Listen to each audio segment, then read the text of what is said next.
And welcome back to the channel, everybody. Here, Lucas from Mars. As today is a big episode here. This is the wildcard games. Here are both the NL and the AL wildcard games here in this episode as we begin these playoffs here. 2027 playoffs start now, and we got a good matchup in store here in this first game. I will show you the Charlotte Cougars and the Chicago Blue Sox. Of course, the Chicago Blue Sox winners of the World Series last year, so they are going into the playoffs looking to repeat as World Series champions. The Cougars have also won a World Series in this franchise as well, so these are two teams that have a lot of playoff experience and have both won championships in their histories. As you get a look at their records there and some comparisons, some players to watch. Tristan Casas was the best hitter on this team for Chicago all year long.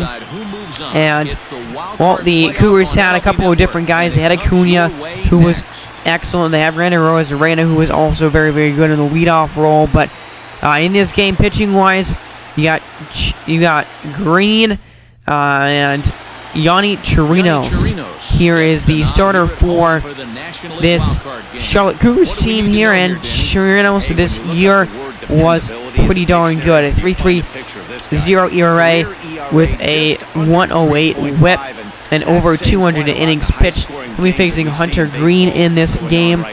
As getting this one started here at the plate for the Blue Sox is Christian Pache, who was excellent this year, about a 294 on the season, and Pache will start the game off with a base hit up the middle for a single. So that's a good start to this wildcard game here for Chicago.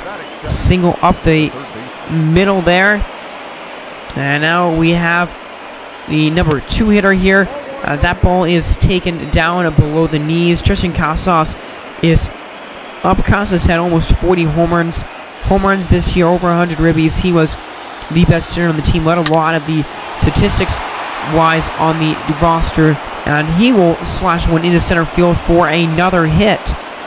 So the first two guys here reach, and now it's Juan Soto, who's got 2 men on, and nobody out in this first inning, as that's a fly ball into right field by the outfielder there. There's the catch. Chagging going to third is Casas, and he will get there into third base. So a tag up there. Juan Soto is the first out of the game. So taking a look here, this lineup looks like 7th in the NL in hits. A pretty good lineup here for sure. Juan Soto, Rhys Hoskins, Carlos Correa, Glenn Mercer, J.J. Bleday, Leonard Berry, then the pitcher spot there. The rest of the batting order. So here's Rhys Hoskins. Runners on the corners. That's a ground ball to third. It's second for one to first base. And it is a double play. So just what the doctor ordered there for Chirinos in this first inning, as he gets out of it without any runs allowed. A couple of hits there for Chicago, but they hold a tying score going into the bottom of the first. And here is Hunter Green for the Blue Sox, and definitely the best pitcher on this staff this year. 3.35 ERA with basically 200 innings pitched and 188 strikeouts. He was very, very good this season. The last couple of years now, he's turning into a legit ace pitcher in this league. As that ball is low, trying to steal second base is Randy Arozarena, and he gets cut down. A great job there by Corey Lee to get the out. Corey Lee, one of the best all-around catchers in the game, and very, very hard to run on him at all. And so here is Ronald Acuna Jr., who had 46 home runs this year, was really, really good offensively, and he will take that ball down below the knees for a strike. 0-2 count here to Acuna. Is swung on and missed. A slider down and outside the zone. Great pitch from Hunter Green. A little bit pumped up there. End of the first inning. No score here in this game. This should be a pretty decent pitcher's duel, I would think, between these two here tonight, as Carlos Correa comes on up here to begin the second inning. 32 home runs, 76 ribbies, batting .266. Kind of a down year for Correa offensively overall, but still a very dangerous hitter here. 0-2 to him there is below the knees. That splitter makes it 1-2. And that ball is swung on and missed. 1-2 on the slider there in the zone, but Correa does not catch up to it, and now it's 2-0 to Glenn Mercer here.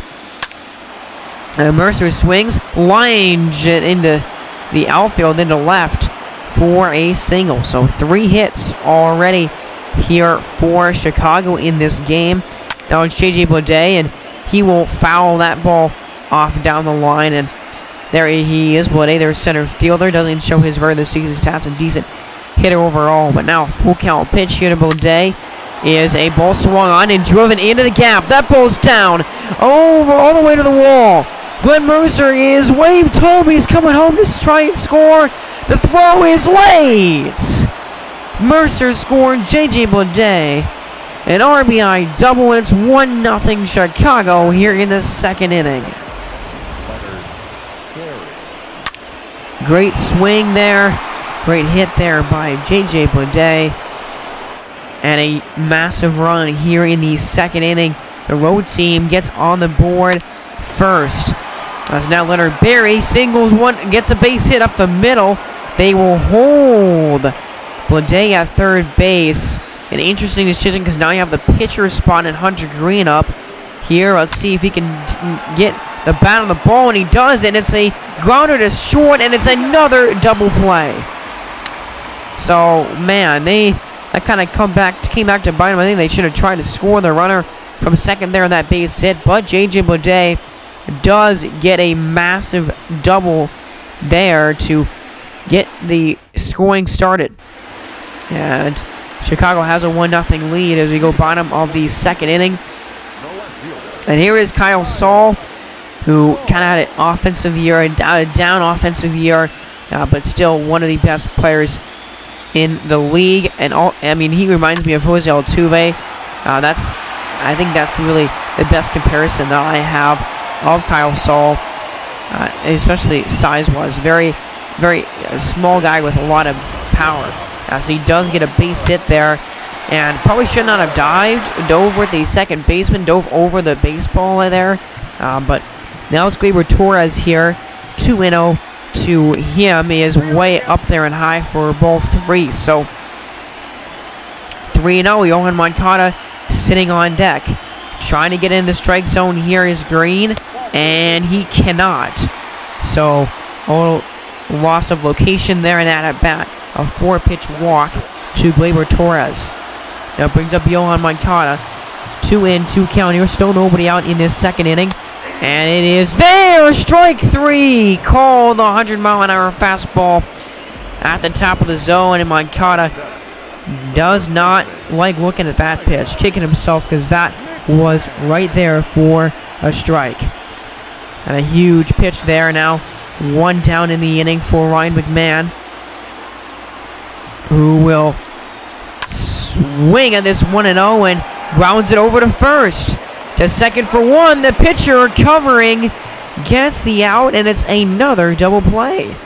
How about 3 of them in only 2 innings in this one so far? 5 hits already for Chicago, by the way, but we go now to the bottom of the third inning, and there he is, Coy Lee. He already made a play defensively behind the dish. Offense wasn't his best season offensively for him, but looking to do something here in this third inning, and he will single one into right field. So a base hit, another base runner. Both of these teams have been getting getting a good amount of base runners in this game already.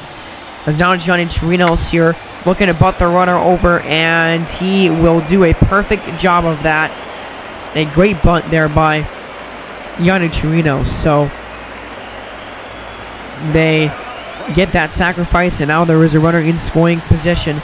Randy Arozarena here is up now, and he will swing and send a ball into right field, and that is going to be caught. And they throw back into the infield. Gets away, but then they throw it back to third base, and they get the runner out. Oh, man, that was a wild, wacky play right there, as the throw to get back in the infield was way off, and then they end up getting the runner anyway. So now we go to the bottom of the fourth. Kyle Saul with 2 down here in the inning. 1 for 1 so far. Got on bases last time up. And he swings and drives one into left. Racing back, he gives up on it because that ball's gone. The little guy, Kyle Saul, showing off that big power and tying the game here in the fourth. It is 1-all. Kyle Saul, one of just simply the best young players in the league, tossing his bat aside. Ball absolutely crushed there. 419-foot blast. Man, oh man, 2-0 here now as Torres standing at second base, and it's popped up in the infield. The shortstop here who makes the catch to end the fourth inning. Kyle Saul, in the meantime, gets a monster homer, and that's the end of the fourth inning here, and we are all knotted at 1 apiece. What a swing. So we're going on top of the fifth here. Hunter Green is on the mound, and he will come up here in the top of the fifth inning. Now, I paused here in this game to try and save the clip and then to go and record again, but the recording there in the second half of this game ended up messing up. So unfortunately, we did not get the end of this game here, which is super annoying. Really sorry about that. That will not happen with any of the other playoff games, but I did want to show you at least the beginning part of this game. As you see Chicago here later in the game, that the home run, you saw a home run earlier, then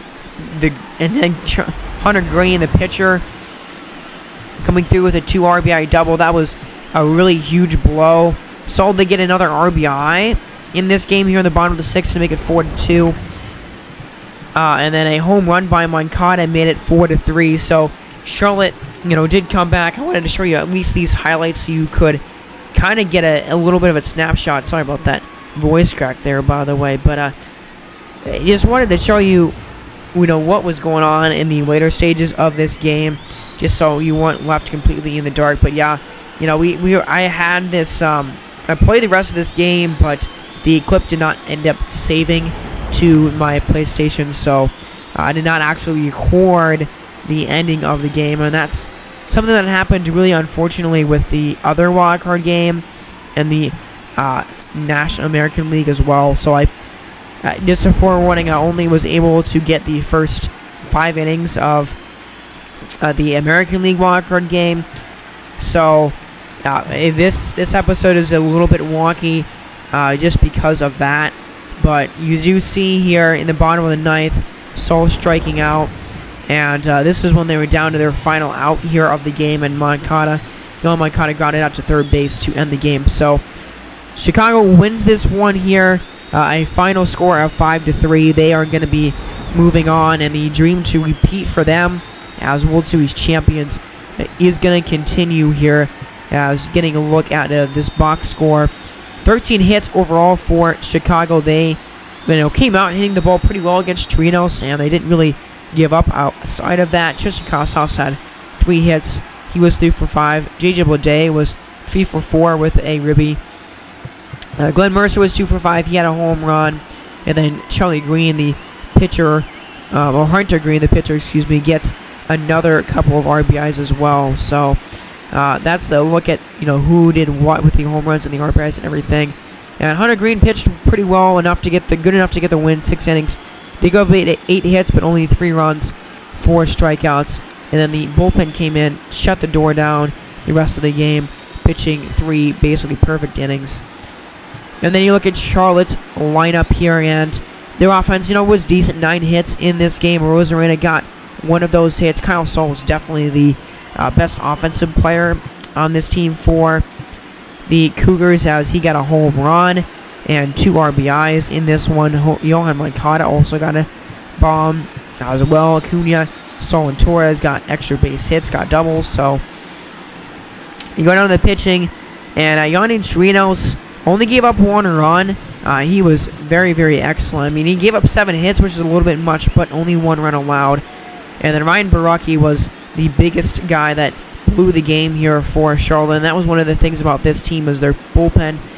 Just not a very strong bullpen, and unfortunately for them, their bullpen came in and kind of blew the game wide open because they gave up 4 of the 5 runs allowed by Charlotte overall in the game. So the bullpen did not do its job tonight for the Cougars. And overall, unfortunately for the Cougars, a disappointing season for them, as we are going to go now to this next wild card game here in the American League, as a interesting matchup here. The Montreal Expos, a team I didn't really think was going to be able to make it into the postseason when the year began, against the Houston Reapers, who were second in the American League West, I believe, the division behind the Mexico City Diablos, who were one of the best teams in the entire league this season. They had like 106 wins. So you look at the records for these two teams, they were the exact same, I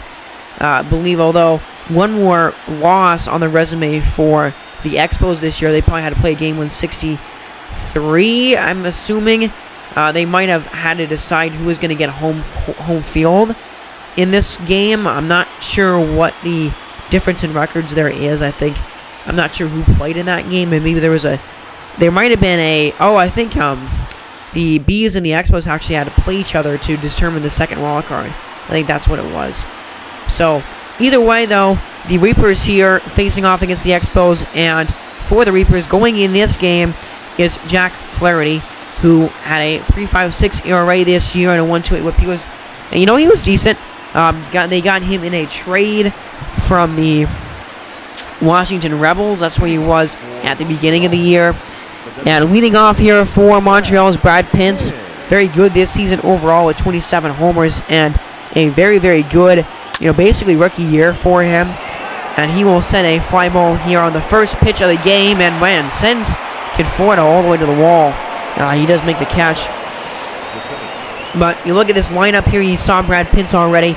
Jeremy De La Rosa, Keston Hiura, who was incredible this year. Alex Bregman was very good this season. Marcus Brito, Nolan Gorman, Miles Straw, Kyle Lewis, and Emilio Cabral. Kyle Lewis had an incredible year when he got called up. He wasn't playing the full season, but man, he had a crazy good year overall this season when he did get called up. So Jeremy De La Rosa here is up now, and he, kind of struggled this year. Not great, only batting .241 this season. Another 1-2. He checks his swing, but he goes around, according to the home plate umpire, on that knuckle curve. And Flaherty gets the first couple of outs with a strikeout, and now Keston Hiura is up, and he was great this year. 36 home runs and 99 RBIs on the season. And on this 0-1 pitch here from Flaherty, he swings right through it, trying to catch up with that slider at 83. He cannot. So 0-2. Now here goes Keston Hiura on this 1-2 pitch. It is swung on and missed. A high four-seam fastball, and Keston Hiura looking kind of silly on that swing. Not a pitch he wants to be going for there. And Flaherty, a 1-2-3, perfect top of the first inning in this one.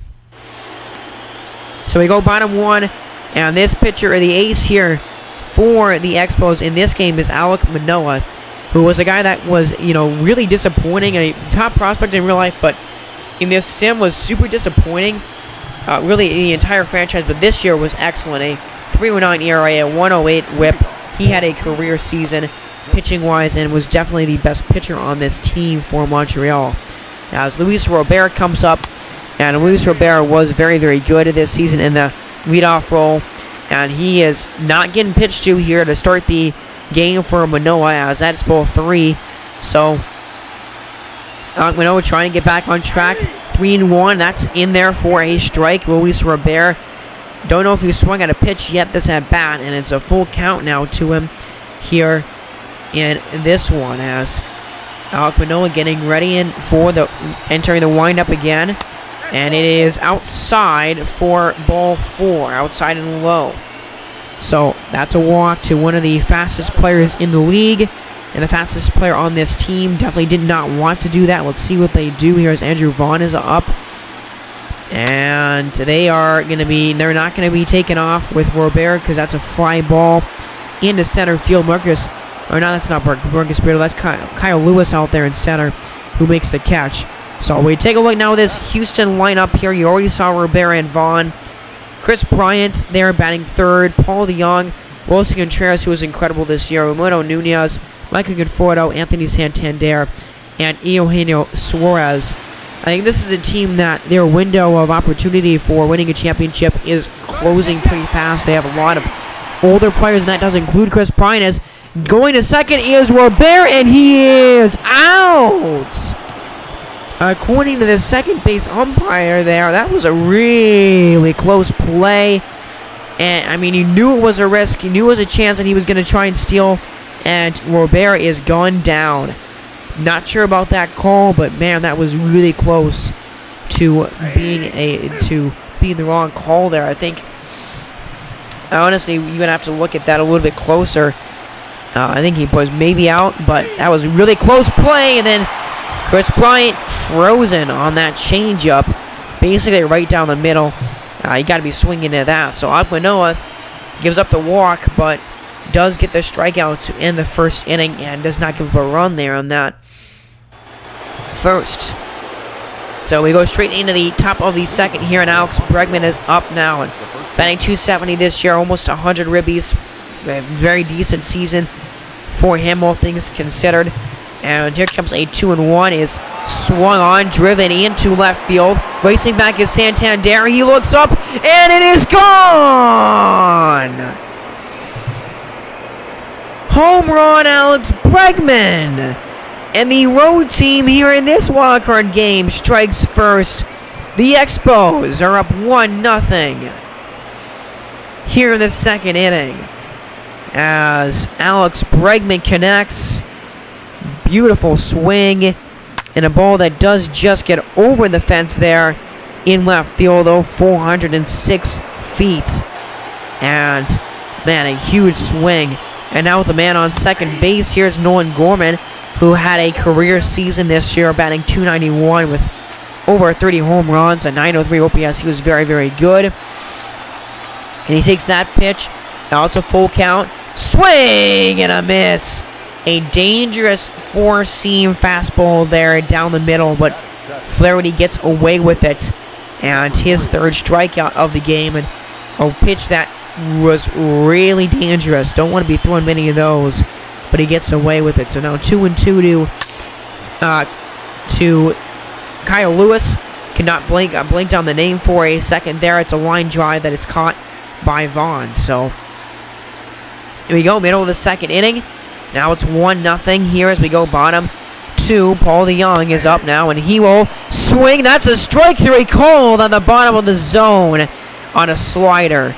That was a great pitch right there. And now with 2 down in the inning, it's Ramon Nunez, who was all right, just decent offensively this year. And here comes an 0-1 to him as a ground ball.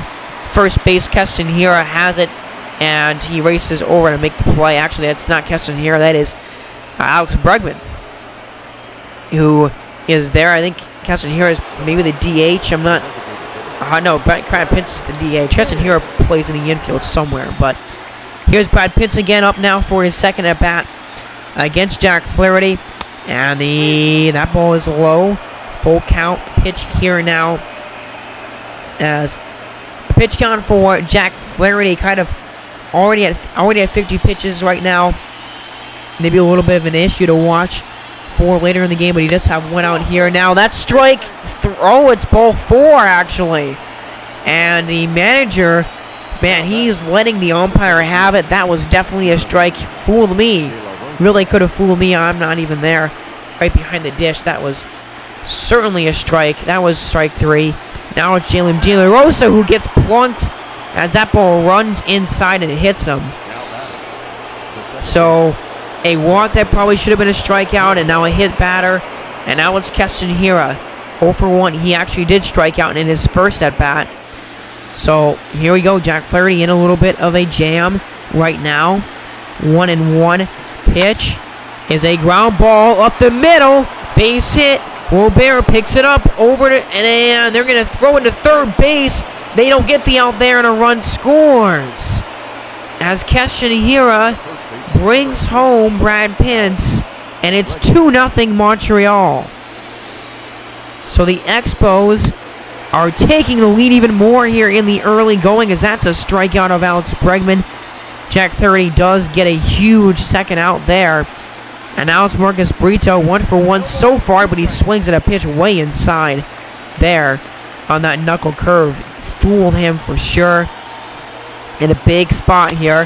0-2 swing and a miss. High fastball and the perfect pitch by Jack Flaherty there. And they get the out. So, man, Montreal, they take advantage of the blown call there in that inning to take a 2-0 lead. And now we go into the bottom of the third, and Anthony Santander looking at strike 3. Alek Manoah with his third K. And that was a perfect pitch right on the corner. Man, go back again to that strike that was not called. I mean, that pitch in that last inning was better than that pitch was, and it was called a ball. Now Eugenio Suarez is up, batting 272 this year. Or he did bat 272 this year, and he swings and crushes one down the left field line. If it's fair, it's gone! Eugenio Suarez. A blast, and it's now a 1-run game for the Reapers. And a huge swing there. Suarez willing the baseball fair, waving it over.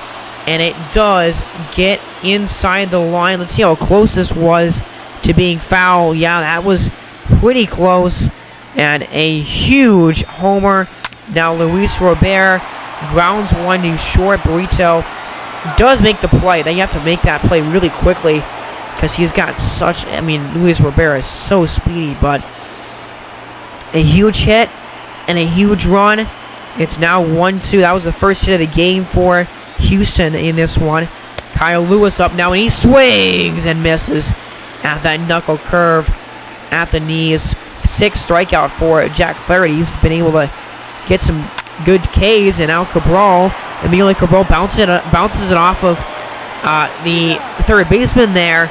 Oh man, bounces it off of Chris Bryant, who does indeed make the play to end the top of the 4th. So we go now bottom 4, and Andrew Vaughn will begin this inning.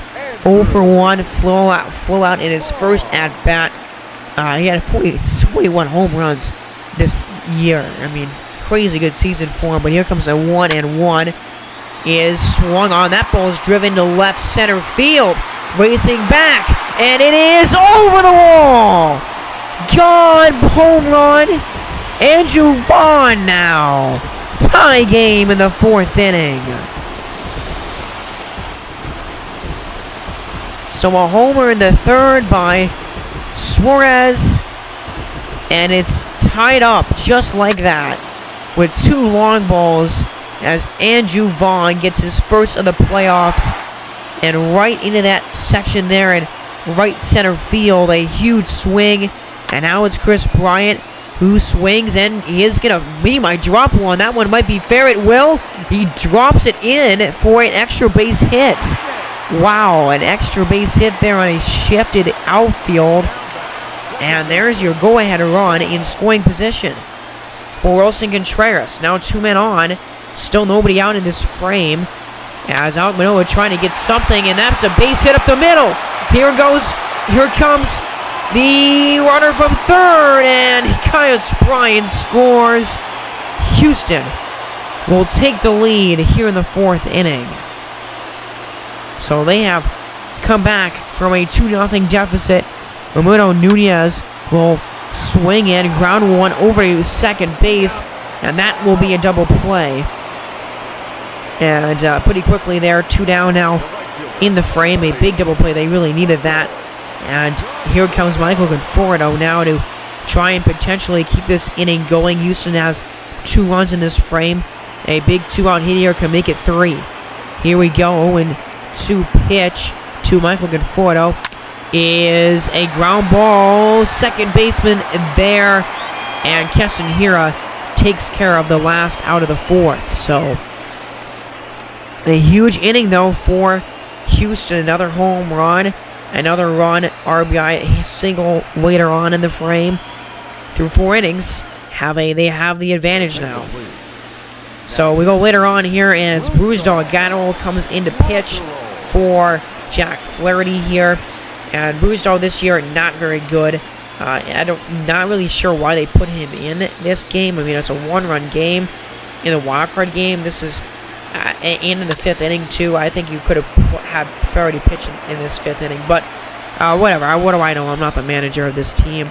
But he does get 3 outs there. So Bruce does take care of the top of the 5th inning, and Alek Manoah, despite giving up 3 runs, is staying in the game. He gets a strikeout there, and Santander frustrated, throwing his bat away after not connecting on that. Really good off-speed pitch at the bottom of the zone. That's like the perfect location for that type of a pitch. And now it's Chris Bryant, 1 for 2, doubled, scored a run in that 4th inning, and 2 men on for Alek Manoah here to deal with 2 down, as Chris Bryant up at the plate. 2-2 count to Bryant. Is swung on and missed. An inside 4-seamer gets him swinging. Great job by Alek Manoah there. And he gets the final out, gets through the 5th inning with the score standing at 2-3. So end of the 5th, and a huge score, a lead for Houston there. I'm not sure what I was trying to say, as we are in the top of the 6th inning here, and of course the flashback here, a home run in his first at bat from Alex Bregman. Here getting over that left field wall. 2-2 pitch here from Bruzdar is swung on and missed. A 4-seamer at 98. And he cannot connect to it there. Now Marcus Brito, 1 for 2. I believe he struck out his last time up, or maybe his first time. I think it was his last time up, though. And here comes an 0-1 to him. And he swings and misses, way off balance. He's had a couple of ugly swings in this game so far.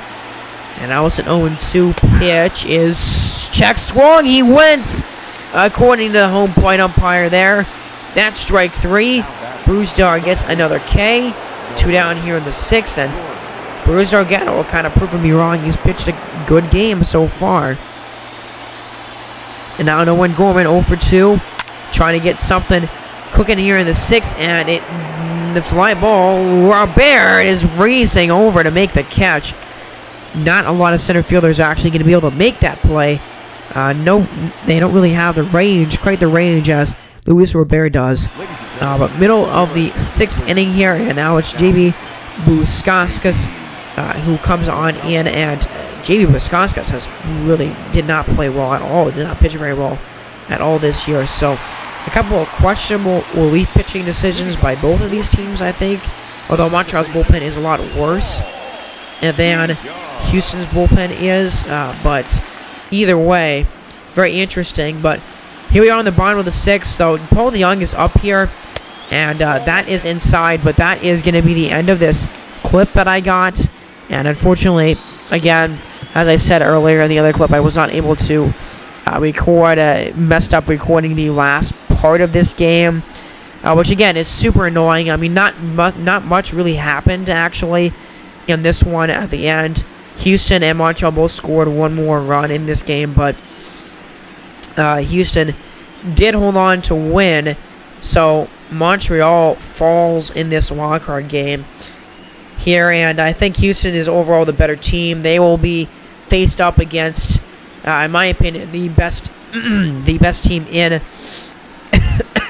the best team in this entire playoff bracket in the New York Honey Badgers. So it's going to be a huge test for them. But you saw on the top of the ninth, Nolan Gorman actually did get a big swing and a big home run in this one in the late stages of the 9th inning, but was just not enough. Montreal does not come back, as Andres Gonzalez here, the best closer in the league, besides maybe Roberto Osuna, got that strikeout to end the game. So Houston wins this one here. Only 2 runs combined by these two teams. And Montreal really didn't get many more hits. I don't think they only got one more hit, and that was the home run by Gorman. So yeah, the Montreal offense really didn't do much. They got shut down by the Houston pitching staff, and in that later stages, because I think the Houston pitching staff and the bullpen especially is really good for this Houston team. I think that's definitely a strength of this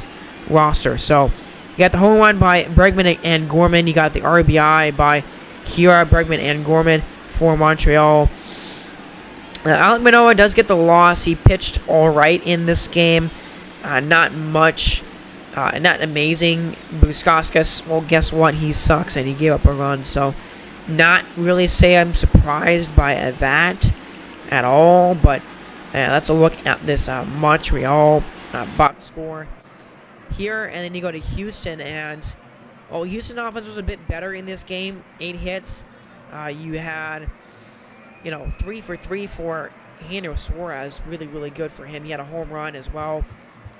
Vaughn had a home run. Contreras, Vaughn, Bryant, and Suarez all had RBIs. Jack Flaherty, he didn't pitch terribly. I don't know why they only gave him 4.1 innings pitched. I think that's really strange to me. He got 6 strikeouts. Only had 3 hits allowed and 2 runs. But either way, the bullpen came in, completely shut the door there for Houston. Gatterell, Simpleski, Feltman, and Gonzalez really, really came in and shut the rest of the game down. So that's going to be it for me in this episode, guys. We will continue with this franchise here, continue with the playoffs next time. Remember to subscribe to the channel, and have a great day, everybody. God bless. See you in the next one.